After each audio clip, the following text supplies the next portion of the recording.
So there we go. Maybe some of the members may hop on later on. I know of Anthony, he may be a bit later. So we'll see.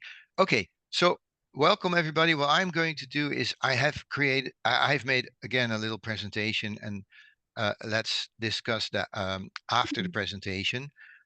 It has to do, the presentation, with the calls I had last week with you individually, and they all had to do with basically the option and the choice you have of kind of break away from the herd. And I mean making these different choices than what the the big authorities are saying regarding nutrition, regarding everything. So I study a bit, and of course I ended up with Dr. Peter Tia, who is a great resource for Marlies and me. And you will notice that in my presentation, there is a bit of um, um, his view in the things I'm going to share with you guys. So, all right. So let me first share my screen with you. Let me see if I'm doing the right thing here. Yes. So share screen. Okay. Are you seeing my screen? Yes. Okay, good. Then I open it up. Okay, so for tonight, the agenda is I quickly go over the group call recordings, where they are in your platform and everything. Also, how to access this meeting and everything. Just a quick review. Then there was a nice article, just a bit of sharing of information in the New York Times. I'm going to address that very quickly. Then we're going to deep dive in the choices, how to separate yourself, and that is related to the definition of health span and lifespan. And that's basically what we're going to talk about tonight. Let me see. Yes.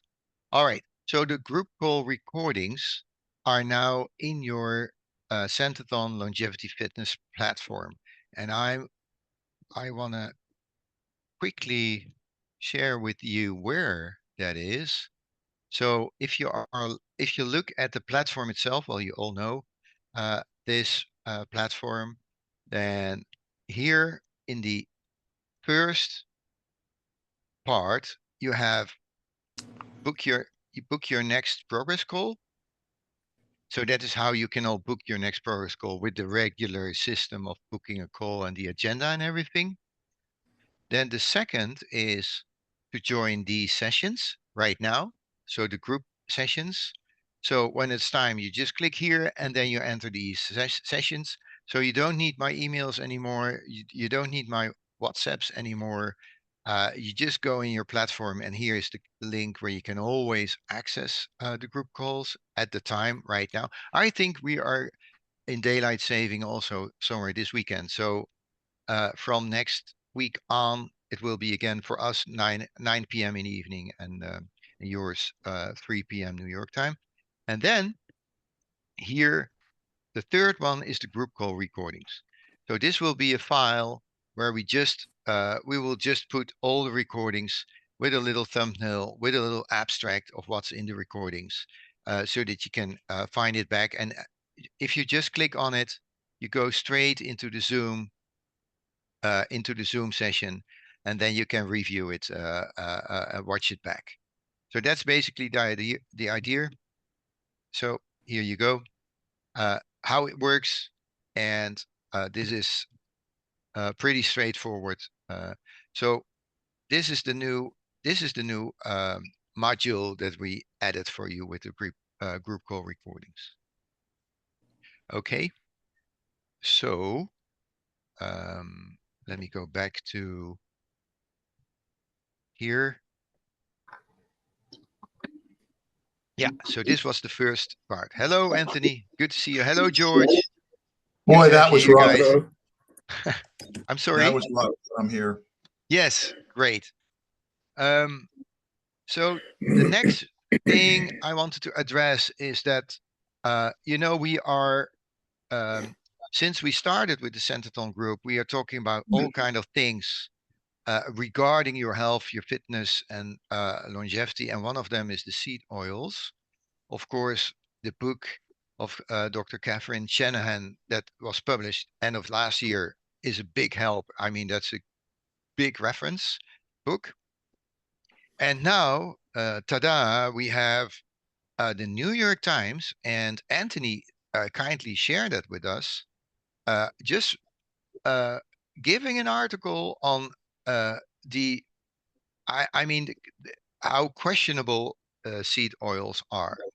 So it's not by no means it's a big ban on seed oils, but the thing is, if it's already published in New York Times, it means that uh, the kind of the average the kind of the big herd people are starting to listen to this uh, topic, which of course questions the health and the how really good all the seed oils are for us. And I thank, of course, Anthony for sharing this with us because, in my view, this is a big step. You know that, of course, we have occasionally that we have some publications about it, and now here we go. We are in the New York Times uh, with an article about a guy that has a chain of I think burgers or something like that, and he is stopping with frying in seed oils, and but in fact he is going back to tallow oils again. But I just wanted to share it with you that um, it's not coincidence, so there's quite a bit happening these days. So do the French fries taste quite a bit different in that, I guess, now, or? That's a great question, Daniel. The guy in the article says, "Yeah, it tastes better actually. You know, it tastes like the old days." And that's all the things that we discussed. Like if you buy the super expensive real butter from the grass cows, then and you taste it, then you remember, hey, this is how real butter tasted back in the times where when I was a kid. And he says this is same with everything that you fry in the tallow. It just tastes different, and you remember, hey, this is the good taste. So that's funny. Great question. All right. Okay, then. By the Um, way, Baz, if I'm reading that article correctly, mainstream doctors are disagreeing as usual. Like these guys, imagine that, they'll have all the scientific proof and they'll still say, no, you see that. But doctors and nutrition experts widely agree that using beef tallow in place of vegetable oil is misguided. So, what is it with these guys? yeah, that's a good question, and um, I think it's just a matter of time. When you have all your the basics, and you build your house with kind of the basic you basic your fundaments of your practice and everything that you're preaching, then it just takes time to make changes. And um, we are a bit, for us it's a bit easier because we are on the front end, and we are not also not really linked.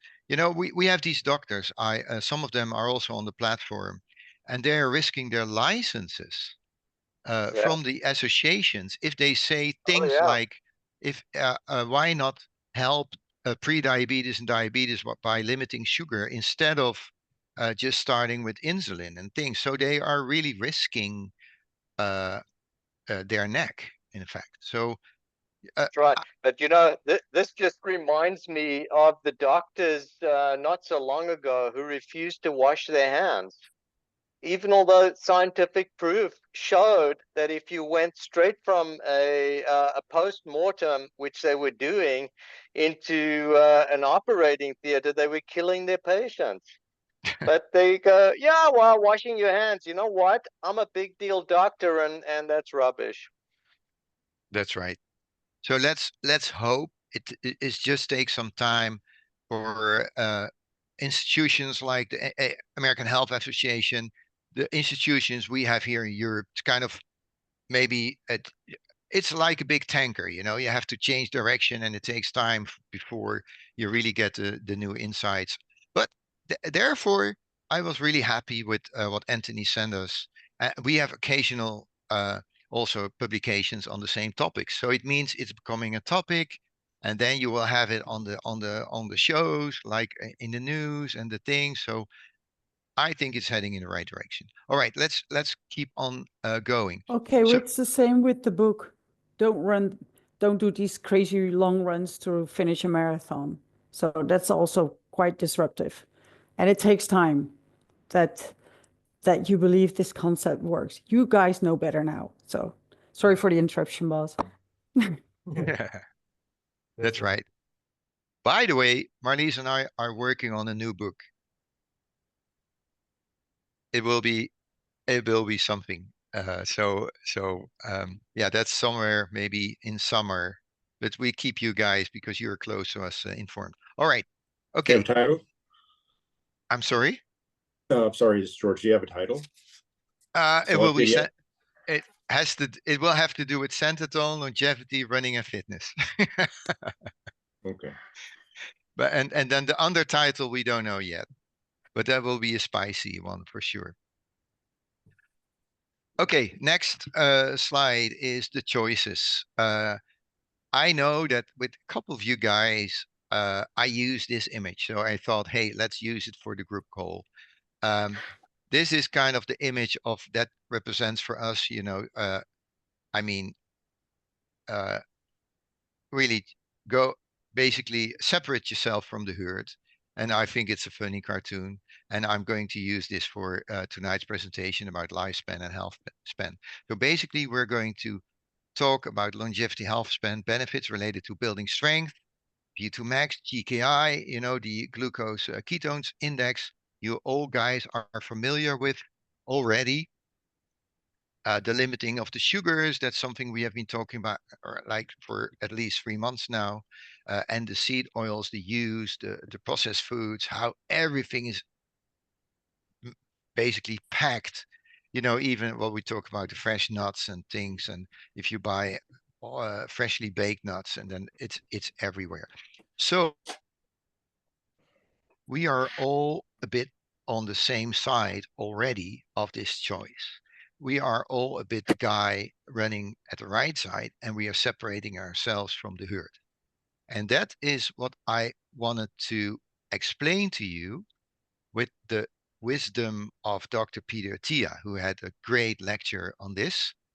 And that's called health span versus lifespan. And I'm going to try to explain it to you. And of course, we can talk about this afterwards. So what you see here is on the horizontal, there's the lifespan, so the years. And on the vertical, there is the health span. You can say the life quality. And the regular curve it goes like this. So from the moment you're born, and in the beginning, it's quite horizontal, but it is going slowly down. And then the real health span is really going down. And this is basically if we would not have any kind of medicine or healthcare, today it would be a bit like this. So that means basically when it is here and the health span is 0, it means you die. Okay, but here's more. So let me see. Yes. We are talking about, you know, separating ourselves from the herd. And the herd is the 50th percentile. And we are talking a lot about percentiles in our Centrathon system because we love numbers. And I know you guys have been very disciplined with checking your numbers, and I see you every week doing the tests with the GKI, with the blood, with the glucose, with the ketones, with the acidity, with VO2 max. You're all interested in that. So we love numbers. And basically the herd, if you look at the herd, it is per definition the 50th percentile of the society. So if you look at this curve, if you look at 50% or the 50th percentile of your health span, the quality, then you see then it goes horizontally to a certain age. And then if you project it downwards, then you see that there is a span of years between where you are on the 50th percentile of your health span related to your age. So it means that there is a difference between your 50th percentile health span and actually the age where you're going to die. So now let's have a look at the modern science, the modern medical science. This is a curve I got from Dr. Peter Tia, and he explains it this way. Basically, what's happening is that there is a slight higher curve thanks to the current medical level. But it's not that big. I mean, the current medical science is not really helping us when we're young to increase our health span. It is more, and that's what you see towards the end of your life. There's this little bubble because then you get old, and then there's all the treatments to extend your life with maybe 10 or 15 years. That's basically um, uh, what's happening. So the actual 50th percentile with the current medical level and the medical science is only increased with maybe 5 years. But then once you are below the 50th percentile of your health span, which means life quality, and you're getting really old, then there is all sorts of technology and tricks to extend your lifetime, but then you're already below the 50th percentile of your life quality. And this is the way that Peter Tia explained how our current medical science and society is basically thinking. This is the current strategy of, I mean, it's great, of course, if you break an arm or if something happens or your insulin is a bit too high, of course, then you have there's all kind of little medicines that you can extend here your life quality. But the big thing is happening towards the end of our lifespan while our health span is already very low. That is how it currently works. Now here is the curve in an ideal situation. That means that your health span is staying almost 100%. I'm talking about ideal situation. And only after when you're really getting old, like in my age, I think currently the health span of the average Western guy is like 66, exactly my age. But it should be that you stay like 100%, and then only after your 70s and basically your 80s, you're going to drop in your health span, in your life quality.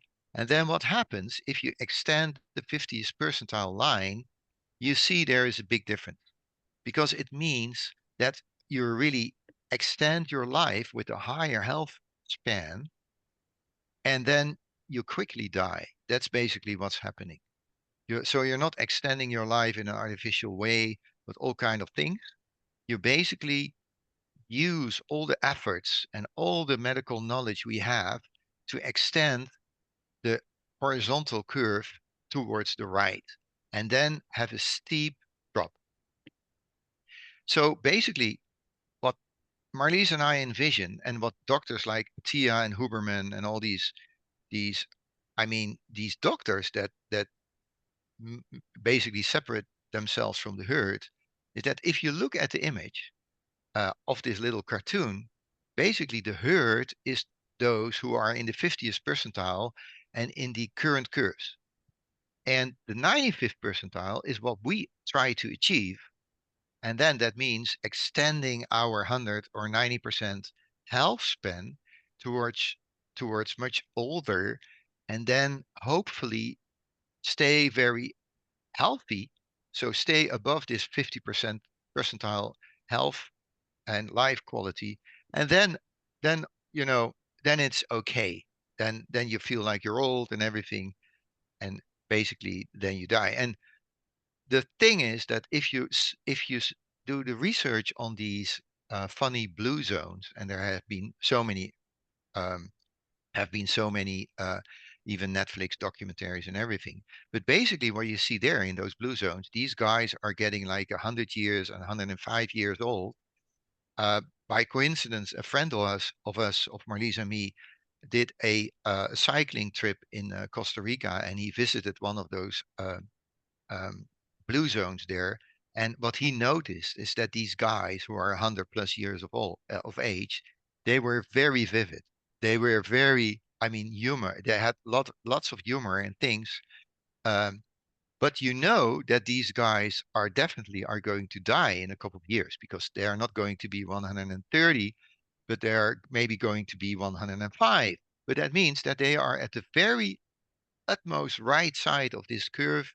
And then once they really go down, then it goes quickly, and then they had a great life. So this is the explanation. And of course, the herd is at its 50th percentile. And basically, the program we have, Marlies and I have, is that we want you to be on this other curve. So we envision that with our program, we give you a bit of tools that you can empower yourself to make changes in the patterns and distinct yourself basically from this 50th percentile herd. So what does that mean? If you look at where we are right now, most of us are, of course, in the existing curves. Of course, because our parents have raised us. Anthony and I talked about that. Our parents did everything with the right intentions, but they gave us the seed oils because they were taught that this is the good thing to do after coming from tallow and that kind of thing. So we are basically on this light curve that is the current curve with the bulb at the end.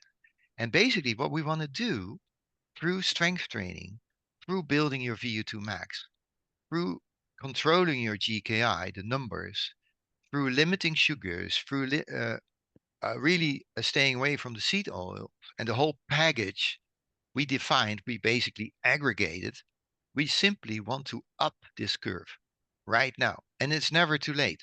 When you're in your 60s, you start with it and the curve will go up. I mean, definitely everything we have been doing so far with the numbers we are checking, and Marlies and I are, of course, following, the numbers are already getting better.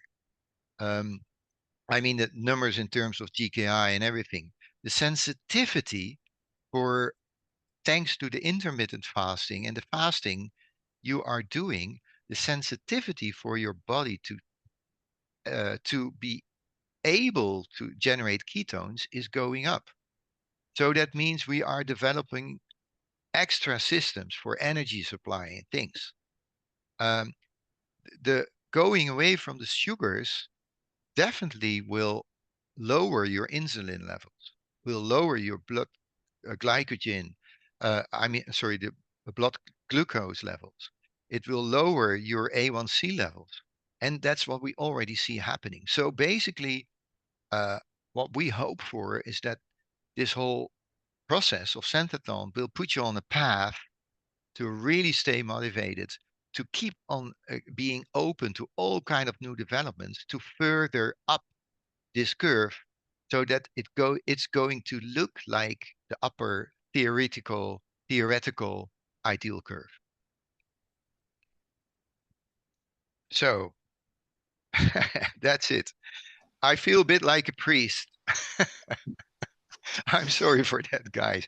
But based on the on really all the talks we had last week, I wanted to put this together for you guys. So if you have any questions about curves and the things, please ask. So I have a comment on the slide where you were showing medicine with that bump at the bottom. Right. There's nothing so great about that. So America, in the United States, I should say, we spend so much money on through Medicare for older people to keep them alive. The statistics, I don't have them handy, but it's a crazy number. It's like 85% of the money gets spent on people that are 80 years and older. Really? But what's significant is it's not really helping the quality of life of anybody. So you can walk around with your walker and have all these tests done and all these processes done to keep living, but can you go out for a run? Can you pick up your grandchild?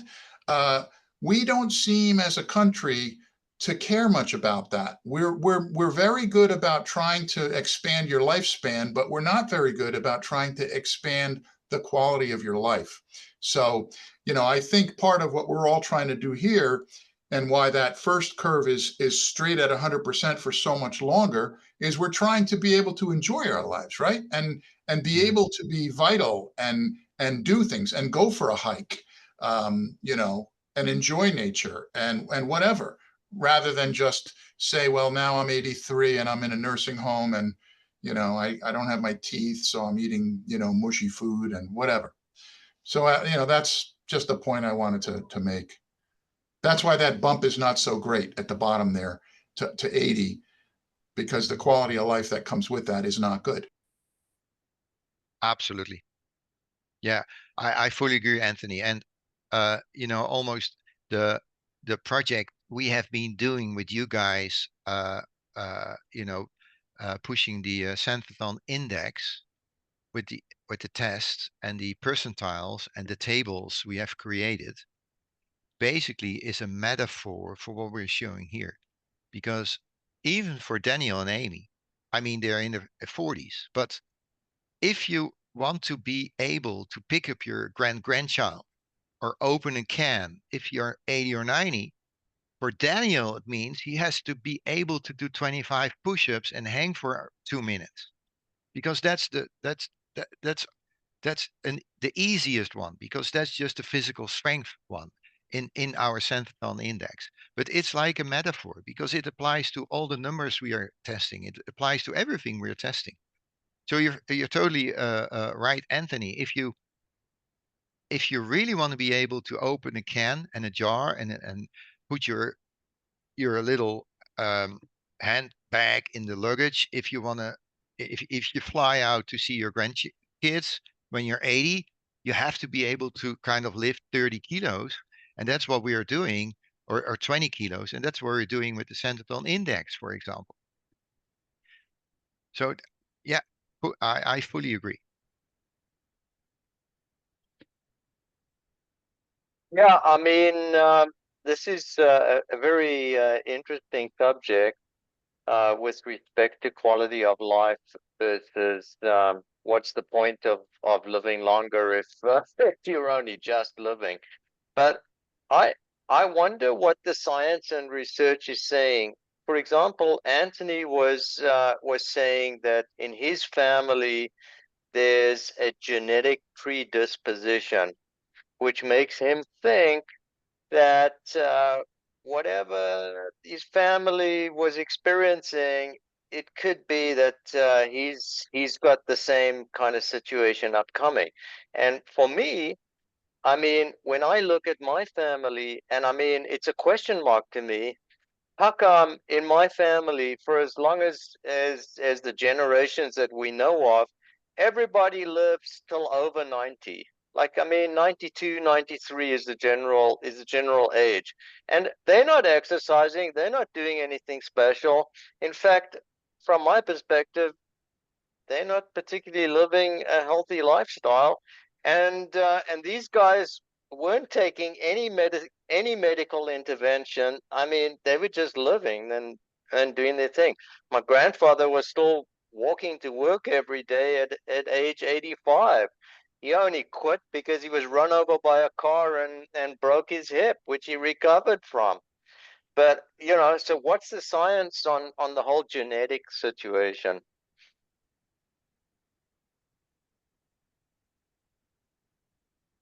You're asking me. No, Yeah. it's a general question because Yeah. I know that, like you were saying, there are some people who live to 105, and are they doing something special, or is there some genetic predisposition that makes them live long and live healthy as well? Well, I have an answer, but that's not mine. Uh, I I know from a Dr. Rhonda Patrick. I once saw an interview of her, and what she said was that in the end, everybody's going to die, and there is always genetic weaknesses. So she said it's like with the flu. If you are low on energy and you're low on resistance, then there's a bigger chance that flu hits you. So what she tried to explain is that if you have, we all have genetics, so we all have weaknesses, and we all are going to die.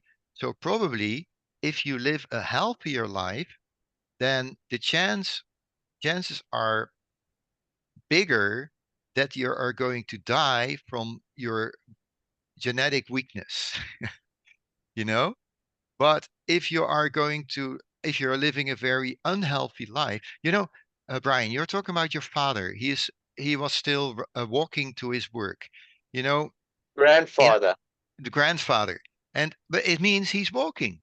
He is walking to Oh work. yeah, yeah, I, yeah. and and the thing what we are doing is the kind of the response system and the maximum intensity moment and the daily dose of discomfort. Basically in our program we are adding those things back to your life routines, and hopefully uh, through, for instance, running or bouncing or doing anything that has to do with uh, resistance on the plyometrics, you are building a bone structure that allows you, when you break your hip when you're 80, to recover.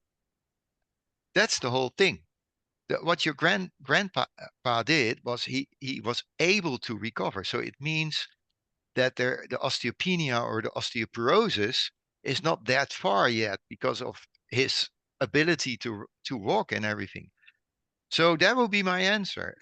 I think we're all going to die of a specific thing in our genes, but hopefully by living a life that allows us to kind of concentrate on health span instead of just extending the life, hopefully we are going to die from that particular thing that is your weakness instead of just a silly thing that happens to everybody. If I can use a track and field metaphor, so the competition in the pole vault is like life a little bit. It ends when you can't get over the bar anymore. Everybody, even the champion gold medalist, couldn't Yeah, get over the bar at the end. But the point with life is you want the bar to be really, really high before you knock it off and you're done with your competition. You don't want to run through the bar when it's 5 feet off the ground because you ate that's it. processed foods for the last 50 years. You want to get as high as you can. So I don't know, maybe it's a useful metaphor. I don't know.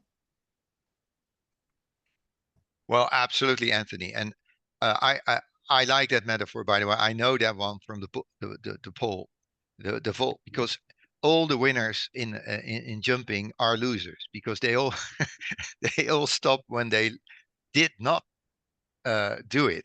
So that's a perfect metaphor. So yeah, right. But I mean, the thing is that regarding, we're talking about death, but before death, you have life quality, and basically the only thing is that if you look at the graph again, that we want to make the time between if you think about the volt and everything, we want to make the time between this little the final vertical of the 50th percentile, and finally where you're dying, we want to make that lifespan as short as possible. That's basically what we're after. So the pole vault is a great metaphor, because that's what these guys are doing the same.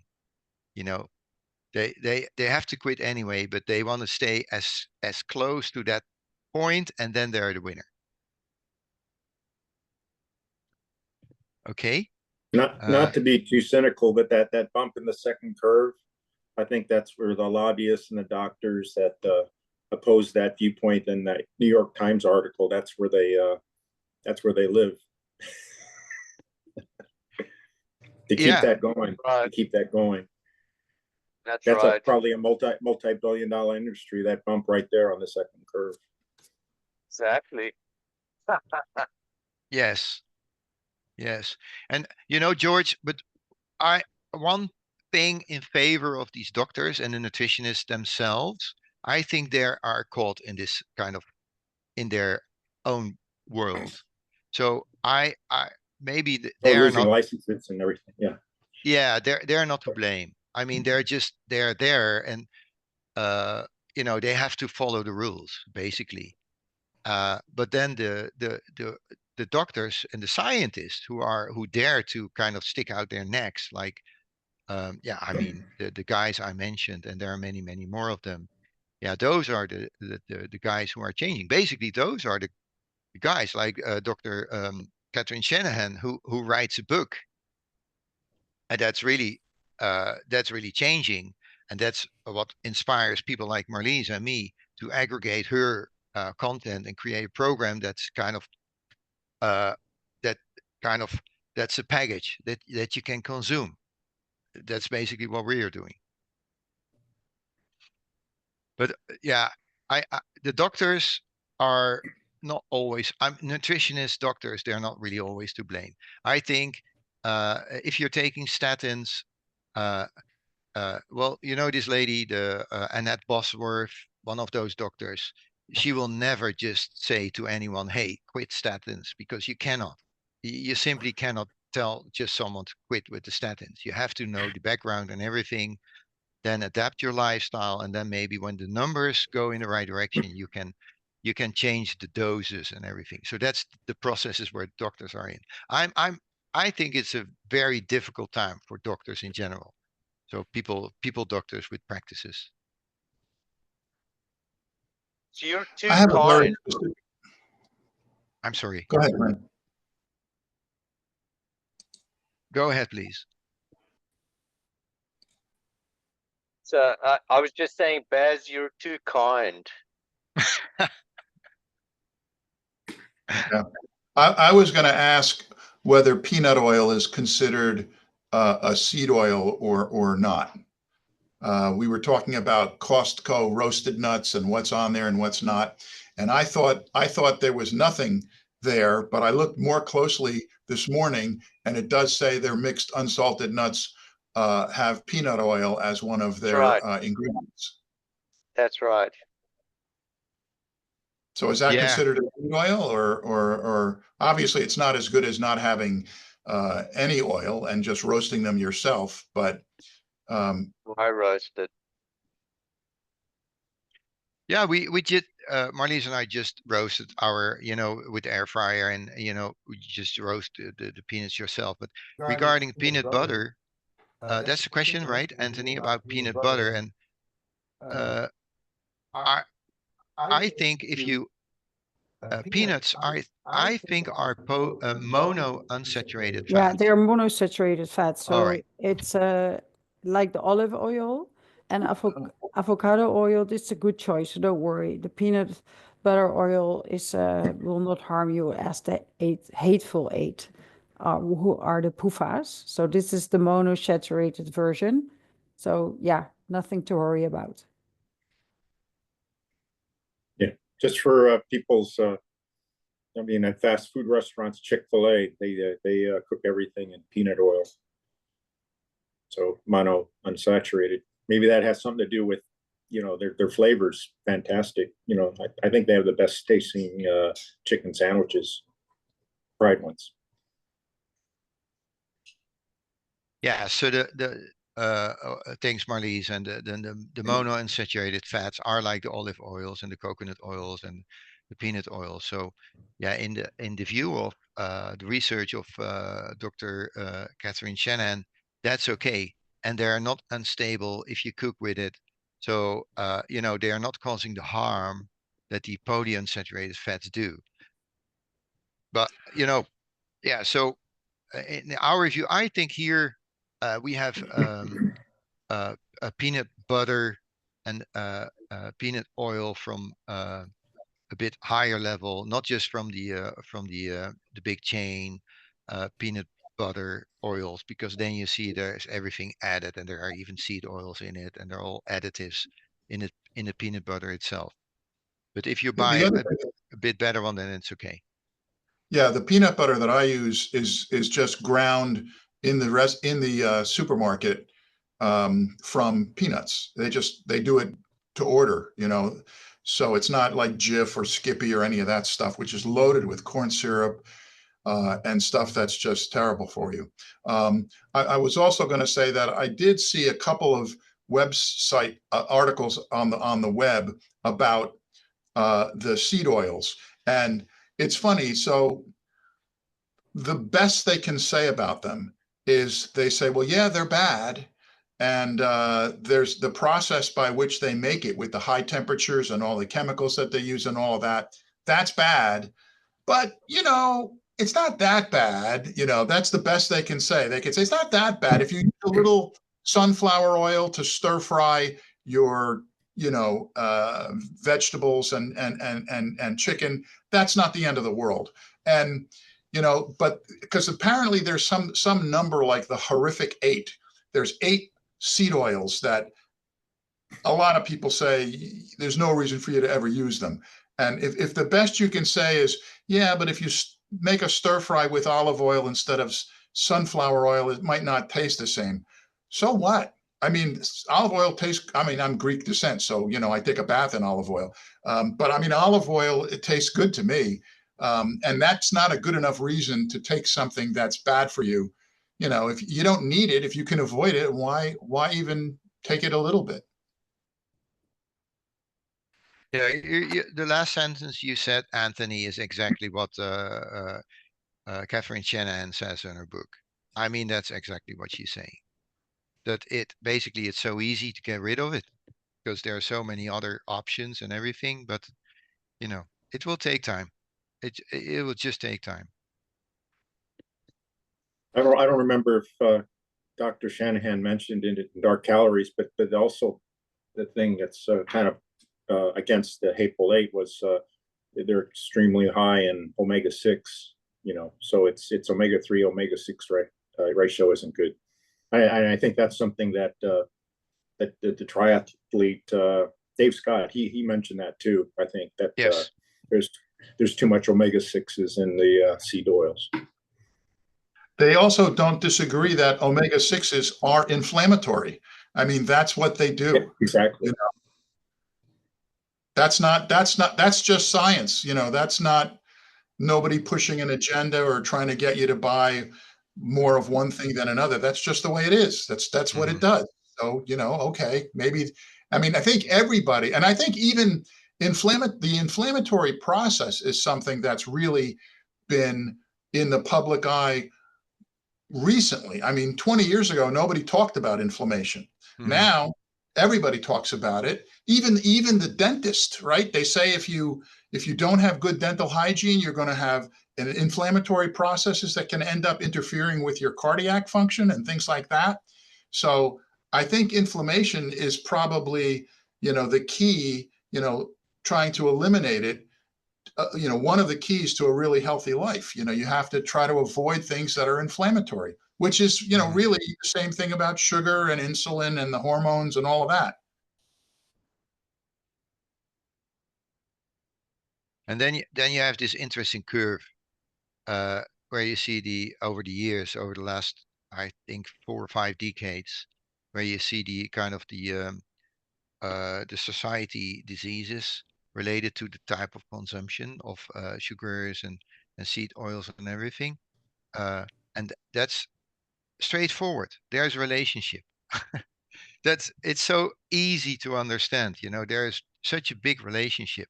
And then if you see the images, the old pictures of we live here on the beach. So if we look at the old family pictures of the family gathering together on the beach, and then all the people together, everybody is slim. Everybody is slim. There are no thick kids. There are no thick fathers. Everybody is slim, and that's the seed oil time. It's a mass production, processed food time. It's the quick sugars, everything, the Coca-Colas and everything, the snacking, and basically that's what we are trying to reverse. And we are not the only ones. There is on the web and if you are on YouTube, and once Google found you and they know that you're interested in these kind of topics, then you notice that there is a lot of research and a lot of, also medical, scientific research and presentations in universities all about this topic. Yeah, I think around the world, malnutrition or people who are malnourished are generally way, way, way too skinny. In the United States, people who are malnourished are all fat because they're all getting the fast food and the ultra processed foods, and they have the deserts, the grocery deserts where you can't buy. Even the way a supermarket is laid out, it's designed for you to pick up the crap. And why? Right. Because you can't really market broccoli. There's not going to be no jingle for let's buy broccoli. You can't differentiate yourself from the other products. There's no trade dress. There's no packaging. And so that's why you look at the placement in a supermarket and you say, well, this is no surprise that all the bad stuff is right in front of you and all the good stuff, you got to go find it. Well, there's one rule, Anthony. Thank you for sharing in the supermarket. You may want to know this one. If you enter the supermarket and you stay on the outside so you avoid the aisles, then there's mainly the good food. So the healthy stuff, the fats, the butter, not maybe the olive oil and the coffee, but in general, you're heading into the right direction if you take the outer aisles and not the inside stuff. So remember that. Then you're doing the good thing.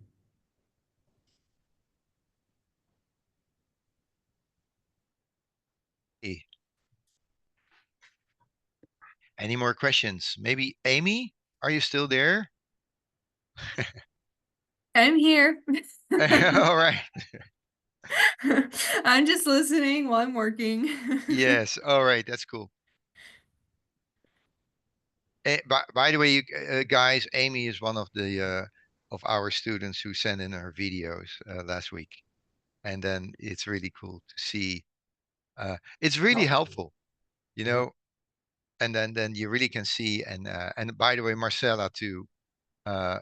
I really compliment you because it's so cool if you do it, and then we can see and we can help and further improve and maybe change a little bit here and there, and then then you will see that part is also going to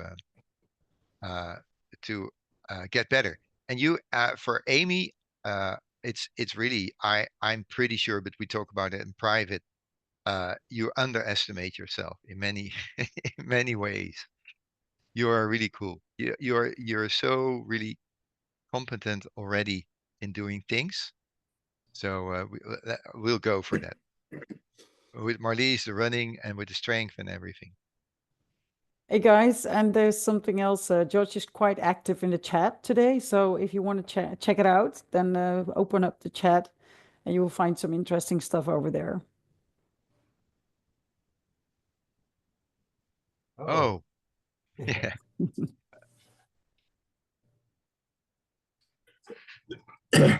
There's a chart in there that tracks vegetable oils versus obesity. It's like a 1-to-1 correlation over the last 100 years, 100 plus. And surprisingly, it doesn't place fault with sugar. I mean, the sugar was going up, mid-century, but So surprisingly, the obesity wasn't going up. Yeah. Yeah. Yeah, that's right. I think You know, desk the other job. thing is, go ahead, Dan. Sorry, I think desk jobs have gone up over the last 50 years too, which kind of like what you guys are talking about, walking places, but people actually have to make a concentrated effort now to get physical exercises. But yeah, sorry, Anthony, go ahead. I was just going to say that the other thing that we didn't talk about is the politics.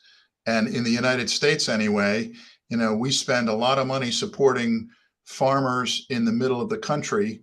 And the only way they can, you know, use their crops is to take all that corn and turn it into high fructose corn syrup. So there's money involved, and there's big agribusiness involved, and they don't seem to be very interested in having healthy citizens. They're interested in selling corn products. And I'm picking on the corn people, but you know, I'm sure you could go through and look at lobbyists and the politics of, you know, who contributes to campaigns and why things are the way they are. Um, I am not like George, unlike George, I am not a big RFK fan. But when he starts talking about going after the industrial food complex and getting these guys to, you know, color their foods with carrots and blueberries instead of, you know, dyes and all this other thing, you know, I'm all on board with all of that. Yeah, absolutely. Absolutely. But I think in your country uh the what you're saying, George, with the going oh, you said it then, Daniel, with going to the supermarket and in your car and driving over. We have maybe a bit different culture here of smaller, still smaller stores, and that you go on the bike and you just walk, uh, because we have the sidewalks everywhere. So um, I think there is in the Blue Zone documentary in Netflix of what was the guy's name? Uh, Dan Butner. There is a project in the US where they change everything, the layout of a city, and they made sidewalks and everything to stimulate people kind of to not take their cars, and that resulted in the average body mass index really going down already. Just for people just take a little walk every day to do their groceries. So There were that's, probably no, I'm sorry. sorry, there was probably no suburbs in those blue zones. I mean, and to Daniel's point, you know, computers coming up in the 40s and 50s, you know, the United States invented suburbs basically after World War II. And then that's where everyone got in the car to go everywhere. No walking, just walk to your garage and off you go. That's made in the USA. Yeah, you're right, George. And don't underestimate also the effect of not even moving, but then also not being outdoors and getting the vitamin D. Um, but that's a different discussion, but it's all related. So not being outdoors and not catching any sunlight. We as sports people, of course, we get outdoors quite frequent. So thankfully we catch some vitamin D there. But the impact of being in the car, being in your office, being in the house, is not even, yeah, is also having an impact on our physique, not getting enough vitamin D, on top of what we already addressed during this hour.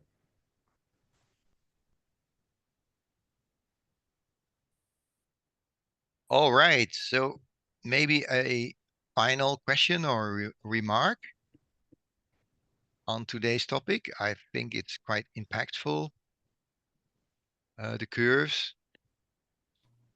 So when not, then next week we are going a bit back to the roots. So we are going back to the Centeton index, the tests, the exercises, the GKI, the numbers, and some of the results. We had very interesting talks with almost each of you last week or 2 weeks.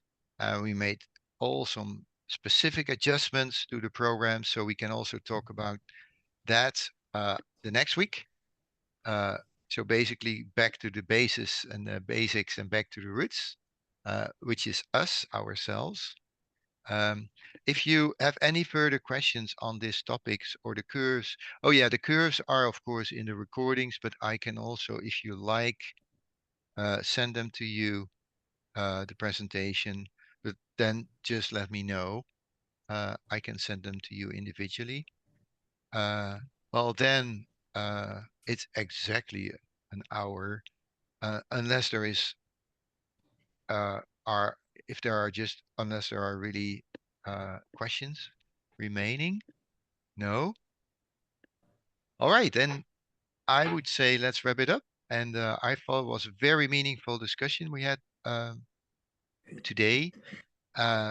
Please book your calls for the next week, and then we will meet for sure next week, Wednesday. And George, I will start with Marley. Start thinking about a subtitle for the book. Okay. And if you have suggestions, of course, the book will be a bit like Centered on Longevity, Running Fitness, and then underneath you always have this spicy subtitle. So if you have any suggestions, I do have please. one. This book will change your life forever. What about that one?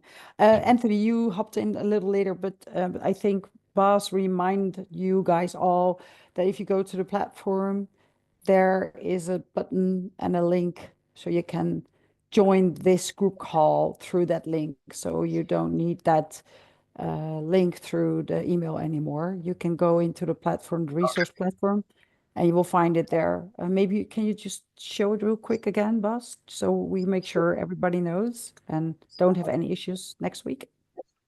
You do Yeah, that? Yeah. my issue was really because most of the time I do the calls at home, and my the website is part of a bookmark at home, but not at work. So I had to do a little juggling to get there, but I got there. Okay.